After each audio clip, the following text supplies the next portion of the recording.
Hello, y'all. I got my new scuf today, so we're gonna do a little comparison video and unboxing.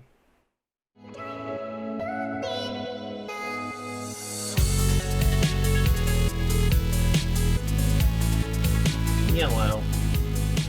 So, yeah.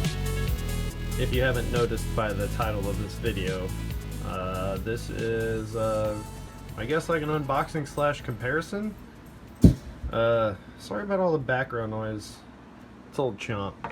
I'm gonna go ahead and cut into this with this to show you that it's a real unboxing. Actually, I'm gonna just cut here because I don't have a tripod. So yeah. All right. I've cut it open, so we made it that far.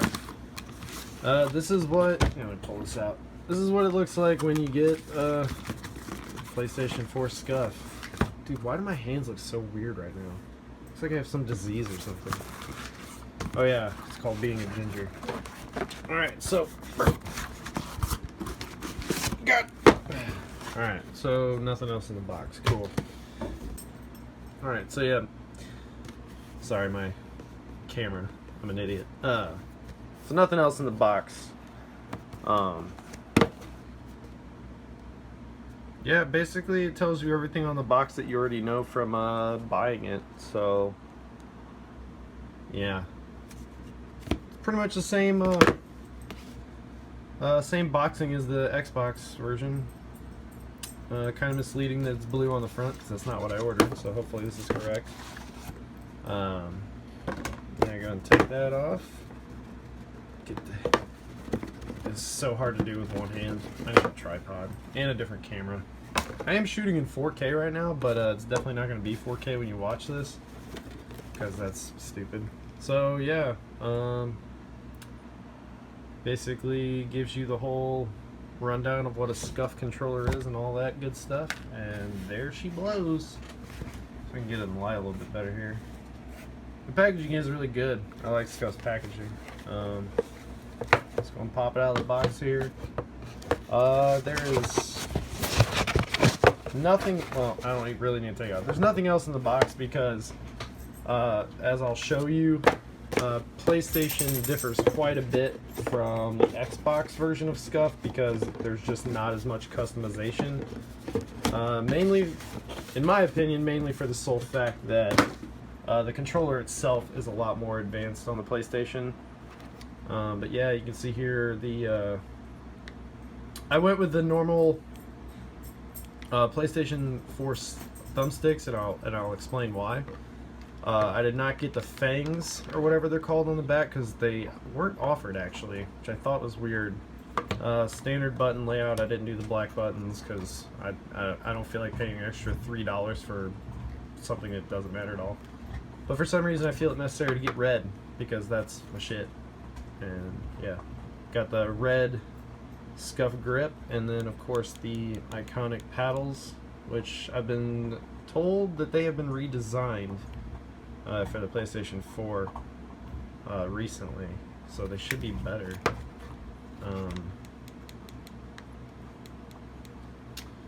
As far as feel goes, and it feels similar to the Xbox. I'm not gonna lie, I wish they were more offset. I feel like I'm reaching pretty far out to get to that, even when I'm using my fingertip. But I guess I'll see whenever I get some gameplay. I'll be getting a new Elgato, so here in the next week or whatever. So I'll be able to put out a video showing some gameplay with the scuf, hopefully, and see how I like it. And that way I've played with it for a while. But enough about that. So there's a PS4 scuf. Now, let's talk about... I don't want to make this video too long, because I know a lot of people have done this kind of video, but this is, from a personal standpoint, I've noticed some flaws with the actual company. One being, if you are new to gaming, Call of Duty, whatever, and you have just found out about scuf, I will say that they are the best controller that is not modded in the general sense of the term. Like, it's not a digital thing, it's not cheating, anything like that. They are the best, okay? There is an issue, though. When you buy these controllers, you notice this is a Microsoft controller. This is a Sony controller. They have to actually take these apart, right here, and they have to redo everything inside, do their magic, you know, rewire to get these buttons to work, and then they put them back together with paint and, you know, inserts like these grips and stuff. And in the case of the Xbox version, you get trigger stops inside, which you can detach this, get inside, take them apart, all that good stuff. The thing is, once you take apart a controller, something that's manufactured in a plant or whatever, you fuck with the integrity of the product. So therefore, it's gonna get a little bit, you know, loose. I mean, it's really basically it. That's probably my biggest issue with scuf or any controllers like this. I've owned several in the past, and they all pretty much do the same thing. They get loose. I'm interested to see how this is going to hold up, because to me, with the light bar or the light sensor, and, you know, being able to use this for motion control, and then also this touchpad, I'm sure they have to be extremely careful while doing this. But neither here nor there. Explanation on why I went with standard thumbsticks. Because of this. You see that? That right there is after 1 month of playing Call of Duty. Scuf sticks, and I don't give a shit what anyone says, if anyone's like in love with this company or whatnot, scuf sticks are garbage. If you notice here, I have literally jammed a Control Freak. See where folks at. Jammed a Control Freak as hard as I could to get it to stick into the rubber. And I would take it off to show you how the rubber is. But yeah, they're awful. If you notice all the play, I mean, it's hard to tell, but like, they don't feel right. They don't feel good at all. The medium, I got the medium height on this, and you know, most Control Freaks you buy are, you know, roughly medium height, so to speak. And it just didn't do it for me. They don't feel right, the domed and the concave. This one was concave, this one was domed. They both feel terrible. I would much rather have had the stock Xbox thumbsticks and put Control Freaks on them, because it feels way better. You're not fucking with the controller.